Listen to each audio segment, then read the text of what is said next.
রবি নতুন নতুন চাকরি পেয়েছে। কাজের জন্য সে ফ্যাক্টরির পাশেই শহরের মধ্যে একটা বাড়িতে ঘর ভাড়া নিয়েছিল। ওই বাড়িতে সে একাই একটা ঘর নিয়ে থাকতে আরম্ভ করল। কিছুদিন ধরে রবির মনে হচ্ছিল যেন কেউ তার পিছু নিয়েছে। কোনো অজানা অদৃশ্য ছায়া সে তার নিজের আশেপাশে অনুভব করত।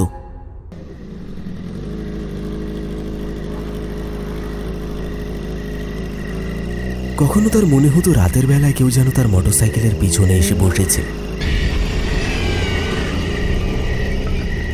আর সে যেন মন্দির আসার আগেই নেমে যায়। মন্দিরটা তার বাড়ির একটু আগেই রাস্তার ওপাশে। সেখানে একটা বড় ডুমুর গাছ ছিল। কিছু অদ্ভুত সুগন্ধ মাঝে মাঝে রবিকে তার দিকে আকর্ষিত করত।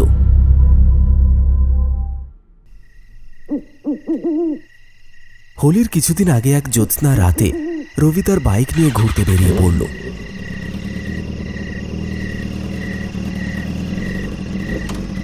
সে এগিয়ে চলল, আর চলতে চলতে সে গভীর জঙ্গলের ভেতর চলে গেল।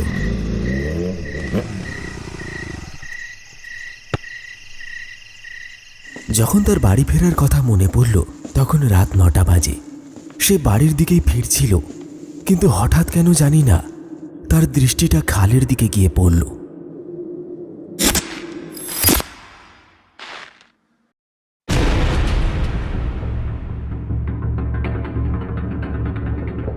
আর সে খালের রাস্তাটার দিকে এগিয়ে যেতে লাগলো। তার তখন খুব জোরে বাথরুম পেয়েছিল। সে তার কাজ সেরে ফিরে আসবে এমন সময় তার যেন মনে হলো পেছন থেকে কেউ কথা বলছে। দাঁড়াও, এদিকে এসো আমার কাছে। একটা মধুর কণ্ঠস্বর যেন রবির কানে প্রতিধ্বনিত হতে লাগলো। রবি ঘুরে দেখল, একটু দূরে খালের পাশে সে একটি বউকে দেখতে পেল। তার সারা শরীর সোনার অলংকারে ঢাকা ছিল। সে লাল শাড়ি পরে বউয়ের সাজে ছিল। সে তার লম্বা চুলগুলোকে খুলে মুখের সামনে এমনভাবে ফেলে রেখেছিল যে শুধু তার অর্ধেক দুটো চোখ আর গলার কিছুটা অংশই দেখা যাচ্ছিল। কে এটা? এরকম সুন্দর বউয়ের সাজ পোশাক পরে এত রাতে এখানে এসে দাঁড়িয়ে আছে। তখনই রবি আবার শুনতে পেল, এসো না, থেমে কেন গেলে? আর রবি কেন জানি না হঠাৎ তার ডাক শুনে সামনে এগিয়ে গেল। রবির কানে একটা সুন্দর হাসির আওয়াজ এসে তাকে সম্মোহিত করছিল। এ কি! হঠাৎ করে রবি দাঁড়িয়ে পড়ল। রবি চমকে গেল। সামনে খালের দূরত্ব মাত্র 20 গজ, আর খালের ওপর একটু দূরেই রাস্তার ওপর সেই মহিলা। রবির মাথায় যেন একটা চমক খেলে গেল। হ্যাঁ, ছল, ভুলো, মায়া, এটা কি? রবির যেন মাথা ঘুরে যায়, আর দ্রুত সে দৌড়ানো শুরু করে। রবি যখন প্রাণপণে দৌড়ে যাচ্ছে তখন তার মনে হলো সেই ছায়ামূর্তি যেন তার পিছু নিয়েছে।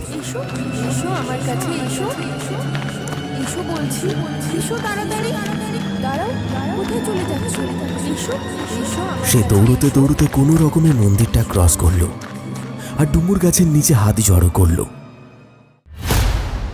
এরপর রবি ঘরে শুয়ে শুয়ে সারা রাত এই ব্যাপারটার ব্যাপারে ভাবতে লাগলো।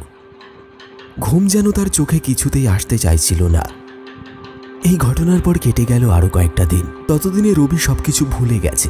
তার মনে হলো হয়তো সে ওই রাতে একটা ভয়ঙ্কর স্বপ্ন দেখেছিল। রাতে তখন সময় 12টা বাজতে চলেছে। এমন সময় রবির মনে হলো যে তার সামনে কেউ দাঁড়িয়ে আছে। এক ঝটকায় রবি চোখ খুলল। ল্যাম্পের মৃদু আলো এসে দেখল সেই খালপাড়ের মহিলাটি দাঁড়িয়ে আছে। না না, এটা কিভাবে হতে পারে? রবি 2-3 বার তার চোখটা বন্ধ করে আবার খুলল। চোখ ডলতে ডলতে সে তাকে বারবার দেখল। আরে, এ তো সত্যি সত্যি আছে। ওই মহিলাটি সামনে দাঁড়িয়ে হাসতে লাগলো। তাকে দেখে রবির হতবাক হয়ে যাওয়ায় সে হাসতে হাসতে বলল,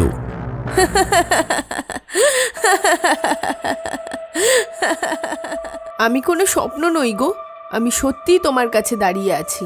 কে কে কে কে কে তুমি? রবি কোনো মতে কথাটা বলল। আমি মক্ষিণী। তার সেই মধুর হাসির আওয়াজটা আকাশে বাতাসে যেন প্রতিধ্বনিত হতে লাগলো।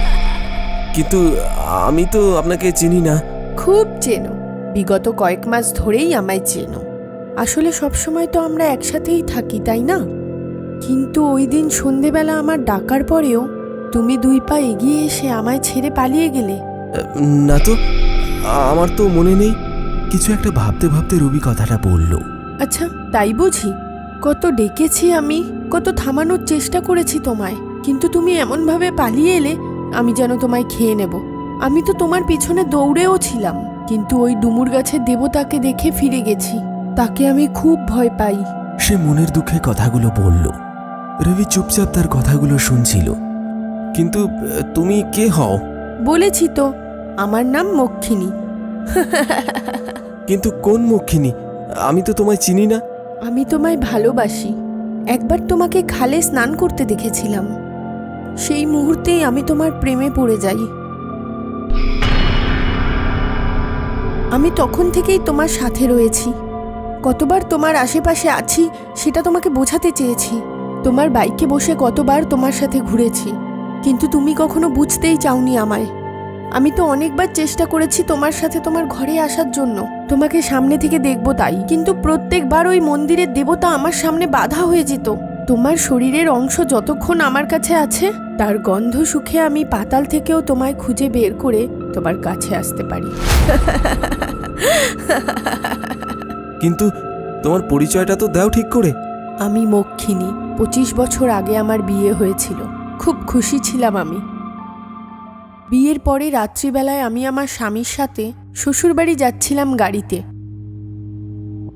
এই খালের কাছেই শয়তানের দল আমাদেরকে আটক করে সবকিছু লুটে নিল, আর আমায় আর আমার স্বামীকে ওই খালের পাড়েই ফেলে রেখে চলে যায়। আর তখন থেকেই আমি এখানে ঘুরে বেড়াই। কিন্তু যবে থেকে তোমায় দেখলাম, আমার এমন লাগলো যেন কোনো জন্ম জন্মান্তরের সম্পর্ক আছে। আমি তোমায় পেতে চাইলাম। আমি তোমাকে ভালোবেসে ফেলেছি। ভূত? মানুষের কি ভূতের সাথে প্রেম হতে পারে? কেন হতে পারে না? আমি অপঘাতে মরেছি, আর আমার মুক্তিও হয়নি। তাহলে কেন আমরা ভালোবাসতে পারবো না? আর তাছাড়াও শুধু তুমিই আমায় দেখতে পারো আর শুনতে পারো। অবশ্যই আমাদের আগের জন্মে কোনো সম্পর্ক ছিল। মক্ষিনী রবির সাথে বিছানায় বসে পড়ল। রবির নাকের মধ্যে একটা অসাধারণ সুন্দর গন্ধ আসতে লাগলো। রবি পাগল হয়ে গেল, আর কখন সে মক্ষিনীর মধ্যে ডুবে গেল সে নিজেও বুঝতে পারল না।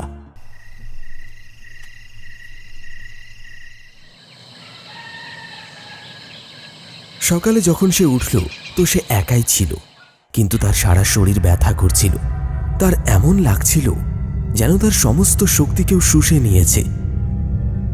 রাতে কিছু একটা হওয়ার অস্পষ্ট ছাপ তার সারা শরীরে লেগে আছে। সে উঠে স্নান করতে গেল।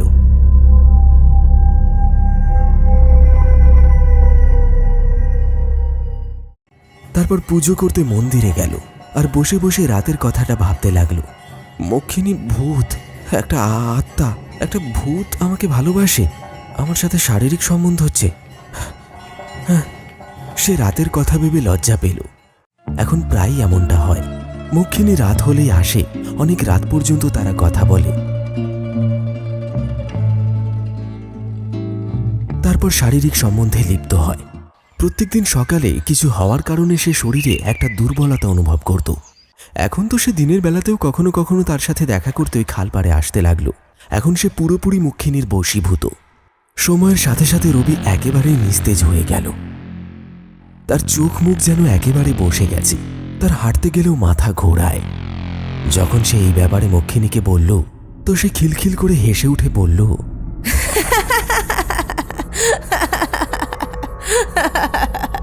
তুমি ধীরে ধীরে আমার হতে চলেছ। আর রহস্যের সাথে হাসতে লাগলো। রবি অনেক ডাক্তারও দেখালো, অনেক ধরনের পরীক্ষাও করলো, কিন্তু সবকিছুই নর্মাল ছিল। কেউই তার রোগ ধরতে পারছিল না কিছুতেই। এদিকে রবির অবস্থা ধীরে ধীরে যেন খারাপই হতে লাগলো। কেউ কিছু বুঝতে পারছিল না যে আসলে কি হচ্ছে। ওদিকে মক্ষিণী রোজ রাতে তার কাছে আসতো, নিজের গন্ধে তাকে মাতাল করত, মধুর মধুর কথা বলতো, আর তার সাথে শারীরিক সম্বন্ধ করত। আর প্রতিদিনই সে বলতো, এখন আমরা চিরকালের জন্য এক হয়ে যাব। আর একটা রহস্যময়ী হাসি যেন তার মুখের মধ্যে ছড়িয়ে পড়ত। তার চোখগুলো চকচক করে উঠত। আচ্ছা, আমার রোগের কারণ মক্ষিণী নয় তো? সে কি আমায় তিলে তিলে মারার চেষ্টা করছে? রবি ভাবতে লাগল, আর তারপরেই সে মন্দিরের পুরোহিতের শরণাপন্ন হল। তারপর সে প্রথম থেকে সমস্ত ঘটনা তাকে খুলে বলল। মক্ষিণী একটা অতৃপ্ত আত্মার মতন হয়ে থাকে, কিন্তু তারা কোনো আত্মা নয়, তারা হলো ডাইনি, যারা অন্য লোকের বাসিন্দা। কিন্তু কখনো কখনো আমাদের দুনিয়ার দরজা আর তাদের দুনিয়ার দরজা খুলে যায়। মানুষ আর তাদের মিলন কখনো সম্ভব না। এক পিশাচের সাথে মানুষের কি করে সম্পর্ক হতে পারে? সে তোমায় মিথ্যে বলেছে। 25 বছর আগে তাকে আর তার স্বামীকে মেরে ওই খালে ফেলে দেওয়া হয়েছিল, খালে ফেলে দিয়েছিল। কিন্তু ওই শয়তানরা নয়, এই কাজ মক্ষিণী করেছিল। এর জন্য সেও এদের খপ্পরে পড়ে যায়, আর অকালে মৃত্যু হয় তাদের। সে বেশিরভাগ সময় খালেই থাকে। যদি কেউ তার জায়গায় মূত্র ত্যাগ করে ফেলে তো সে তার পিছনে পড়ে যায়। আচ্ছা, তুমিও তো একবার সেখানে মূত্র ত্যাগ করেছিলে না? তাই সে তোমার মূত্রর গন্ধের সাহায্যে মন্দির, দেবতার গাছ সমস্ত কিছু পার করে ফেলে। আর শারীরিক সম্পর্কের পরে তো তার শক্তি আরও বেড়ে গেছে। প্রত্যেকবার শারীরিক সম্বন্ধের সাথে সে তোমার শক্তি নিজের করে নিচ্ছে। তুমি অনেক দেরি করে ফেলেছ রবি, তোমাকে আরো আগেই আমার কাছে আসতে হতো। পুরোহিত মশাই থামলেন। রবি কি তাহলে মক্ষিণীর খপ্পর থেকে মুক্তি পাবে, নাকি মক্ষিণী তার উদ্দেশ্যে সফল হয়ে যাবে? এটা জানার জন্য এই গল্পের পরবর্তী অংশ অবশ্যই দেখুন।